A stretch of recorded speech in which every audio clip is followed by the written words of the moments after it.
மல்லி சீரியலில் இன்றைக்கி என்ன நடக்குது அப்படின்னு சொல்லிட்டு பார்த்தீங்கன்னா, கதிரேசன் வந்து என்ன சொல்லிட்டுருக்காரு அப்படின்னு சொல்லிட்டு பார்த்தீங்கன்னா, ராஜேஸ்வரிக்கும் எனக்கும் தான் இதில் வந்து விருப்பமாக இருந்துச்சு. அதாவது வந்து அவள் எனக்கு ஹெல்ப் பண்ணால் நான் இந்த டெண்டரை அவளுக்கு விட்டு கொடுக்குறதா தான் நான் சொல்லியிருந்தேன். அப்படி தான் எனக்கும் அவளுக்குமான பேச்சுவார்த்தை இருந்தது. ஏன்னா வந்து அவள் தான் வெண்பாவை எங்ககிட்ட கொடுக்குறேன், கூட்டிகிட்டு வந்து விடுறேன் அப்படின்னு சொன்னதுனால நானும் இந்த டீலுக்கு ஒத்துக்கினேன். இப்போ வந்து அது என்னென்னவோ ஆயிடுச்சு. அதுக்கப்புறம் வந்து இப்படியெல்லாம் ஆனதுனால நான் வந்து டெண்டரை வந்து விட்டு கொடுக்கல. நானே எடுக்கிறதுக்கு நான் முயற்சி பண்ணிகிட்ருக்கேன். இதில் வந்து அவளும் முயற்சி பண்ணிகிட்ருக்கா அப்படின்னு வந்து எனக்கு தெரியுது. ஏன்னா வந்து அவள் 2-3 டைம் வந்து என்கிட்ட கேட்டுட்டா, இப்படி கொடுக்குறேன்னு சொல்லிட்டு ஏன் ஏமாத்துறீங்க அப்படின்னெல்லாம் வந்து கேட்டுட்டா.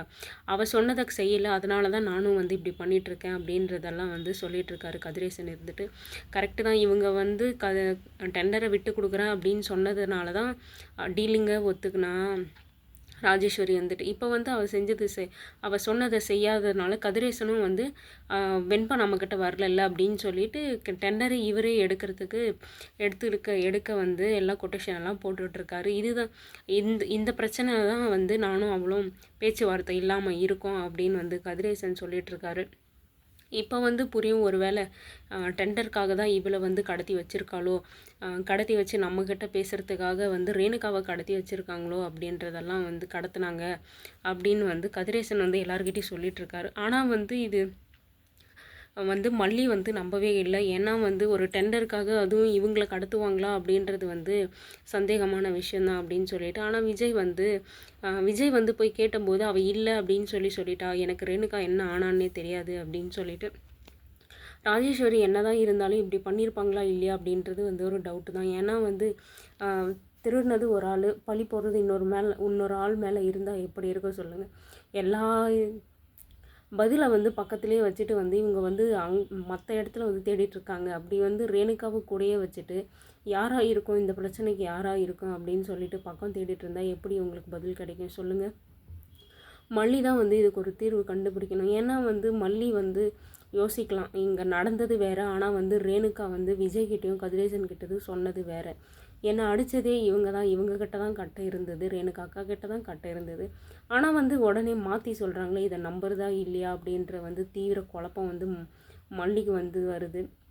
அது மட்டும் இல்லாமல் இது வரைக்கும் நடந்ததெல்லாம் பார்த்துட்டு இருக்காங்க. மல்லி வந்து ரேணுகா மேலே சந்தேகப்படுறதுக்கான 100% வாய்ப்பு இன்னும் அதிகரிச்சுன்னு தான் இருக்க தவிர மல்லி வந்து ஒரு தீர்வாக வந்து எடுக்கவே மாட்டேன்றாங்க. இப்போ வந்து எதுக்காக இவங்களை கடத்தணும், இந்த டெண்டர் விஷயத்துக்காக தான் கடத்தினாங்களா, இல்லை இந்த கடத்தினது யார் அப்படின்றது எல்லாமே வந்து எந்த கோணத்தில் யோசித்தாலுமே கதிரேசன் வந்து ராஜேஸ்வரியாக தான் இருக்கும், அவளால் தான் இந்த கடத்தல் நடந்திருக்கும் அப்படின்னு சொல்லிட்டு டைவர்ட் பண்ண பார்க்குறாரு.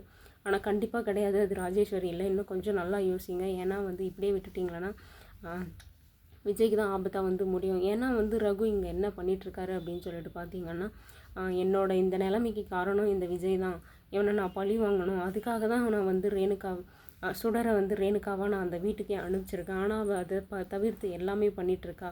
இவளுக்கு பணத்தாசையை காட்டினா தான் நம்ம சொல்கிறதெல்லாம் செய்வான், அங்கே இருப்பா அப்படின்றதுக்காக தான் பணத்தாசையெல்லாம் காட்டி அங்கே இருக்க வைக்கிறேன். ஆனால் இவன் சீக்கிரம் மாட்டிக்குவா போல், நம்மளையும் மாட்டி விட்டுருவா போல் அப்படின்னு சொல்லிட்டு ரகு வந்து சொல்லிகிட்ருக்காரு. விஜயை நான் எப்படியாச்சும் பழி வாங்கணும், அவனை இந்த நிலைமைக்கு ஆளாகணும்னு நான் சும்மா விட மாட்டேன். என்னோட நிலைமை, என்னோட வருத்தம், இந்த இது வந்து அவனுக்கும் புரியணும். அவன் மட்டும் ஃபேமிலியோட சந்தோஷமாக இருக்கானே, என்னை இப்படி பாதியில் இப்படி கழுத்து அறுத்து போட்டுட்டான் அப்படின்னெல்லாம் வந்து ரகு வந்து புலம்பிகிட்ருக்காரு. அப்படி என்ன விஜய் இவனுக்கு பண்ணியிருப்பான், இவர் வந்து என்னத்தை இழந்திருப்பார் விஜயால் அப்படின்னு சொல்லிட்டு ஒரு புது வந்து ஃப்ளாஷ்பேக் வந்து வரப்போகுது. இதில் வந்து விஜய் வந்து என்ன பண்ணார் ரகுக்கு, அப்படி என்ன ரகுவும் விஜயும் வந்து என்ன பண்ணிகிட்டு இருந்தாங்க அப்படின்ற விஷயம்லாம் வந்து ஃப்ளாஷ்பேக்கில் வந்து சொல்ல போகிறாங்க.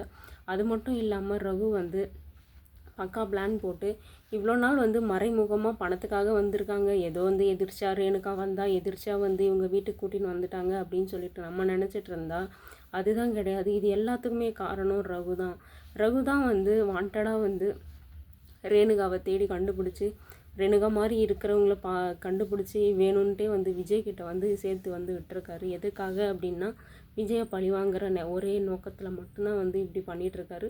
அது மட்டும் இல்லாமல் இந்த ரேணுகா வந்து எப்படி சொன்னால் எப்படி வருவா அப்படின்றது வந்து ரகு நல்லா தெரிஞ்சு வச்சுருக்காரு. ஏன்னா வந்து பணத்தை பணம் சொன்னால் மட்டும்தான் இவங்க பணத்துக்காக திருடிட்டு இருக்கவங்க, ஏமாத்திட்டு இருக்கவங்க பணத்துக்காக சொன்னால் மட்டும்தான் சீக்கிரம் வந்து கவுந்துருவாங்க அப்படின்ற விஷயத்த வந்து ரகு நல்லா தெரிஞ்சிட்ருக்காரு.